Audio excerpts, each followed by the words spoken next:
ഞാൻ പച്ച തുണിയാ കൊടുത്തത്. ഞാൻ നീലയാ കൊടുത്തത്. ഞങ്ങളെ കാല് തിരിഞ്ഞു പോയി. തല തിരിഞ്ഞു പോയെന്ന് കേട്ടിട്ടുണ്ട്. കാല് തിരിഞ്ഞു പോയെന്ന് ആദ്യമായിട്ട് കേൾക്കുക. പല ഡോക്ടറെ കൊണ്ട് കാണിക്കണോ? ഡോക്ടറെ കാണേണ്ട നീ ഞങ്ങളുടെ കാലും മര്യാദക്ക് മാറ്റി വെച്ചതാ. എവിടെ മാറിപ്പോയെന്നാണ് ഈ പറയണത്? തന്റെ പാന്റിന്റെ കളർ എന്താ? നീല.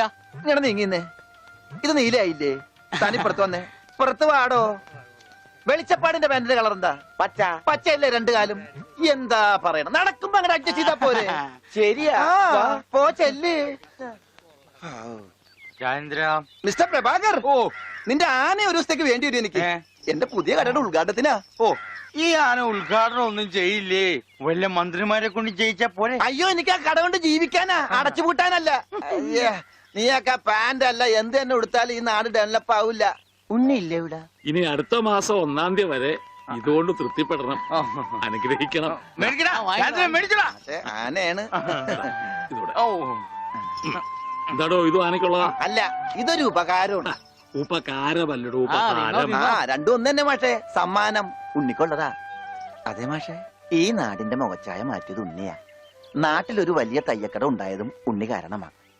അതുകൊണ്ട് ഈ സമ്മാനം ഉണ്ണിക്കൊള്ളതാ. ഉണ്ണിയേ അവിടെ നിൽക്കേ. അവനിപ്പോ ഇതിന്റെ ആവശ്യമൊന്നുമില്ല. ഇതുകൊണ്ട് തീർന്നില്ല മാഷേ. യഥാർത്ഥ ബിസിനസ് ഞാൻ പറയാൻ പോണുള്ളൂ. എന്താ നിന്റെ യഥാർത്ഥ ബിസിനസ്? അല്ല, അടുത്ത ഗ്രാമത്തിൽ ആർക്കും പാന്റില്ല. വെറും കൺട്രി ഗ്രാമം. ഉണ്ണിയെ ഒരു തിങ്കളാഴ്ച അങ്ങനെ ഇറക്കി വിട്ട ബുധനാഴ്ച എനിക്ക് കട തുടങ്ങാം. 50-50. അതാ കടയുടെ പേര്? ഏയ്, നമ്മൾ തമ്മിലുള്ള ലാഭക്കരാറാണ് 50-50. ഉണ്ണിയെ ഒന്ന് ഇറക്കി വിടുവോ മാഷെ? അങ്ങോട്ട് നോക്കി. ഉണ്ണിയ എന്താ മാഷെ ചന്തിക്ക്? ഇപ്പൊ ഇതിരിക്കട്ടെ, ബാക്കി 50 അടുത്ത ബുധനാഴ്ച. ഉണ്ണിയെ കാണാനെന്നും പറഞ്ഞു ഒരുത്തടി പഠിക്കാതെ കയറിപ്പോയത് അടിച്ചു അവന്റെ കൊണ്ടുപോടോ അങ്ങാടെങ്കിലും. എന്നാ കൃഷ്ണൻകുട്ടി കടയുടെ ഉദ്ഘാടനം? അത് പറയാൻ മറന്നുപോയി. നിന്റെ അമ്മൂമ്മയുടെ 16 അടി എന്തിന്? കവലക്കാണെങ്കിൽ ലിഫ്റ്റ് തരാം. എടോ ആനയുടെ ഡ്രൈവറെ പറഞ്ഞു അമ്മൂന് കൊടുക്കൂ. ഓ മോനെ, ആ കത്തൊന്ന് മേടിച്ച് ഇങ്ങോട്ട് വാ. ഇത് വന്നിട്ട് തരാം കേട്ടാ. വാ ഇങ്ങോട്ട് വാനെ. കത്ത് മേടിക്കാനേ. ശബ്ദം ഉണ്ടാക്കല്ലേ. കത്ത് മേടിക്കാനേ. ഇങ്ങോട്ട് മേടിക്കാനേ കത്ത്. ഇങ്ങോട്ട് മേടിക്കും. മേടിച്ചോ? മേടിക്കാനേ കത്ത്. അങ്ങനെ അതെ, ഈ തുമ്പിക്കൈയിൽ വെച്ചിട്ടേ ഈ ലഡു ഒന്ന് അവന് കൊടുക്കാൻ പറഞ്ഞേ. തനിക്കല്ല, അവന്. ഉണ്ണി ഈ ലഡു കൊടുക്കാനേ.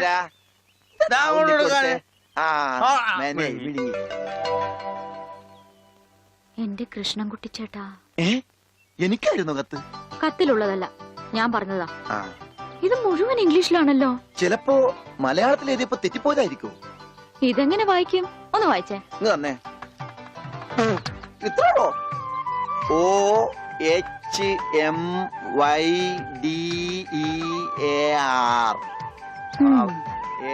ഇങ്ങനെ വായിക്കാൻ ആർക്കാ പറ്റാത്തത്?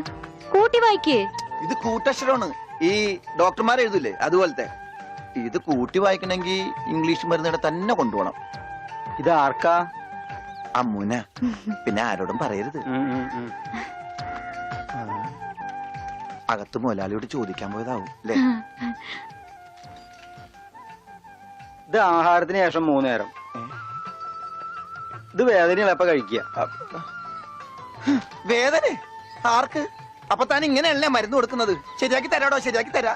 ഈ കണക്കിന് തന്നെ വിശ്വസിച്ചൊരു പെണ്ണ് ലവ് ലെറ്റർ തന്നാ താൻ അവർക്ക് കൊടുക്കുന്ന വയറിളക്കാനുള്ള മരുന്നായിരിക്കുമല്ല.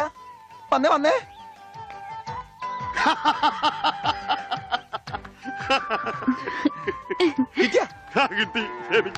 ഞാൻ പറഞ്ഞില്ലേ ഭാസ്കരേട്ടനെ കണ്ടാ കിട്ടൂന്ന്. ഐശ്വര്യമായിട്ട് വായിച്ചേ. വായിക്കാനൊന്നുമില്ല, ഇത് വിസയാ. അമേരിക്കയില് മോസ്കോ എന്ന് പറഞ്ഞൊരു കവലയുണ്ട്, നിറച്ചു കട്ടമ്പികളാ. അവിടെ ഒരു സായിപ്പനെ തല്ലാൻ വിളിച്ചിരിക്ക. പക്ഷെ ഒരു കുഴപ്പം, റോളറ് കിട്ടുള്ളൂ. അപ്പൊ കാശ് കിട്ടൂലേ? റോളർ തന്നെയാടാ കാശ്. ഇത് വിസ, ടിക്കറ്റ്. ഇത് ടിക്കറ്റ് വിസ ഒന്നും അല്ല, ഇത് ലവ് ലെറ്ററാ, പ്രേമലേപനം. ലവ് ലെറ്ററാ? Who are you? ആരാ എഴുതിയത്? അയ്യടാ, ചേട്ടനല്ല. അത്രക്ക് ദാരിദ്ര്യമുള്ള പെണ്ണുങ്ങളൊന്നും ഈ നാട്ടിലില്ല. ഇതേ നമ്മടെ ഉണ്ണി അമ്മൂന് എഴുതിയ കത്ത.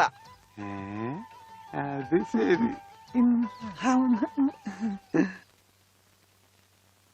What A beautiful love letter. ഒരു കാര്യം ഉറപ്പായി, അവൻ പഠിച്ചിട്ടുണ്ട്. പ്രേമലേഖനം എഴുതാനാ? അല്ലടോ, വിദ്യാഭ്യാസമുണ്ടെന്ന്. നോക്കൂ, കാളിദാസനും ഷെല്ലിയും ഷേക്സ്പിയറും പ്രണയത്തെക്കുറിച്ച് എഴുതിയിട്ടുള്ള അതിമനോഹരങ്ങളായ വാചകങ്ങളാണ് ഇതിലുള്ളത്. മറ്റൊരു കാര്യം കൂടി എനിക്ക് ഉറപ്പായി. അവൻ നാടും വീടും ഒക്കെ മറന്നിട്ടും അവന്റെ മനസ്സിൽ അമ്മുവിനെ കുറിച്ചുള്ള ഓർമ്മകളുണ്ട്, സ്നേഹവും ഉണ്ട്. എന്നെ ഗർഭിണിയാക്കിയിട്ട് നിങ്ങൾ സ്വന്തം ഭാര്യയുടെ കൂടെ ജീവിക്കാറില്ലേ? പറഞ്ഞു വരുമ്പോ എനിക്കാണ് കുറ്റം. പറഞ്ഞു വരുമ്പോ എനിക്കാണല്ലേ കുറ്റം. ബാലു, തെളിവിനായി മീന്റെ വയറ്റിൽ കിടക്കണ എന്തെങ്കിലും എന്റെ വയറ്റിലെ കുഞ്ഞിനെ പറ്റി പറയുമ്പോൾ മീന്റെ വയറ്റിലെ കുഞ്ഞിനെ കുറിച്ചാണ് പറയുന്നത്. തെളിവുണ്ടെങ്കിൽ പറയൂ. അവിടെ ഇരിക്കേ. ഒരു പ്രസ്റ്റേജ് എനിക്ക് ഓടാൻ തോന്നുന്നുണ്ട്. എനിക്ക് പ്രശ്നമില്ല, ഷുഗറില്ല. പിന്നെയാണോ പ്രശ്നം? ഈശ്വരാ, ഞാൻ ഓടാൻ പോവാ. പിളർന്നിരുന്നു വെക്കിൽ. വേണ്ട ജാനു, വേണ്ട. അതെല്ലാം പോട്ടെ, 45 രൂപ 50 പൈസക്ക് ബോംബെ ഡൈങ്ങിന് ഒരു ബെഡ്ഷീറ്റ് വാങ്ങിച്ചെന്ന് ഓർമ്മയുണ്ടോ? ഇല്ല ഇല്ല ഇല്ല, എല്ലാം പച്ചക്കള്ളം. ഞാൻ ബോംബെ കണ്ടിട്ട് പോലുമില്ല. നീ ബോംബെ കണ്ടിട്ടില്ല? ഇല്ല. എങ്കിൽ പോയി കണ്ടിട്ട് വേണം, തെണ്ടി തയ്യക്കാരാ. എന്താണ് വെളിച്ചപ്പെടാൻ ചവിട്ട് വെച്ചെന്നാണല്ലോ അവൻ ഡയലോഗ് തെറ്റിച്ചിട്ടില്ല. ഈശോയെ ബോധം പോയാ? അവന് ബോധം പണ്ടേ ഇല്ല, അത് കാര്യം വെക്കണ്ട, വിട്ടേക്ക്. ആരും പോകരുത്, നാടകം ഇപ്പൊ പുനരാരംഭിക്കും. എന്ത് പണിയാണ് അതൊന്നും അല്ല കപ്പേരെ പ്രശ്നം, അത് വേറെ കാര്യമുണ്ട്. എനിക്കാണെങ്കിൽ അടിയുടെ ആരും പോകരുത്, നാടകം വീണ്ടും ആരംഭിക്കുന്നതാണ്. എടീ! പണിക്കേ, എന്ത് നടന്നത്? ഇപ്പൊ മനസ്സിലായില്ലേ ഇവന്റെ അസുഖം എന്താണെന്ന് എനിക്ക് മനസ്സിലായില്ലേ? പണിക്കരെ നിങ്ങൾ കാണിച്ചൊട്ടും ശരിയായില്ല. അത് പറയാൻ നീ ആരടി അസത്തെ? ഇങ്ങോട്ട് വാടി, നീ അങ്ങനെ കൊന്നു കളയും. കണ്ണി കണ്ട വട്ടന്മാരെ. അയാളെ തല്ലി. അച്ഛന് വേദന എടുത്താ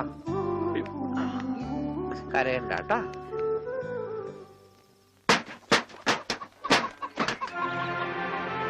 പോയിക്കോ, എങ്ങോട്ടെങ്കിലും പോയിക്കോ. ഇത്രയും നാൾ ഈ വീട് നോക്കാനൊന്നും ആരും ഉണ്ടായിരുന്നില്ലല്ലോ. എന്തെങ്കിലും ഒരു ആപത്ത് വന്ന ആ മാഷ വീട്ടുകാർ മാത്രമേ ഉണ്ടായിരുന്നുള്ളൂ. ആ കുടുംബത്തോട് ചെയ്ത ക്രൂരതകളൊക്കെ ഇത്ര വേഗം മറന്നോ?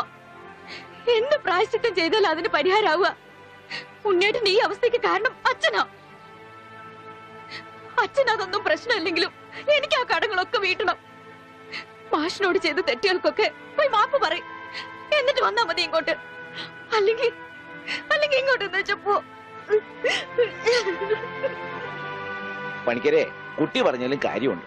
താൻ ചെയ്തത് പൊറുക്കാനാവാത്ത തെറ്റ് തന്നെയാ.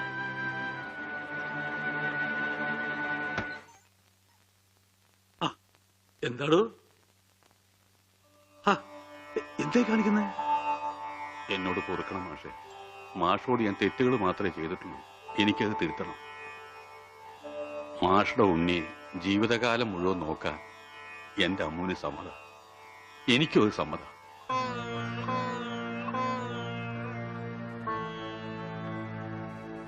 ഒരു കടപ്പാടിന്റെ പേരിൽ സുഖമില്ലാത്ത എന്റെ മോനെ തന്റെ മോളുടെ തലയെ കെട്ടിവെക്കണ്ട. അതൊന്നും വേണ്ട, മറന്നേക്ക്.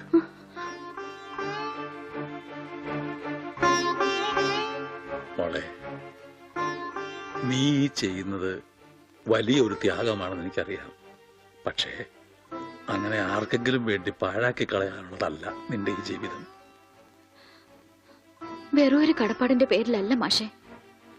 തിരിച്ചു വരില്ലെന്ന് നാട്ടുകാർ മുഴുവൻ പറഞ്ഞിട്ടും ഉണ്ണിയേട്ടന് വേണ്ടി ഇത്രയും വർഷം മാഷ് കാത്തിരുന്നില്ലേ?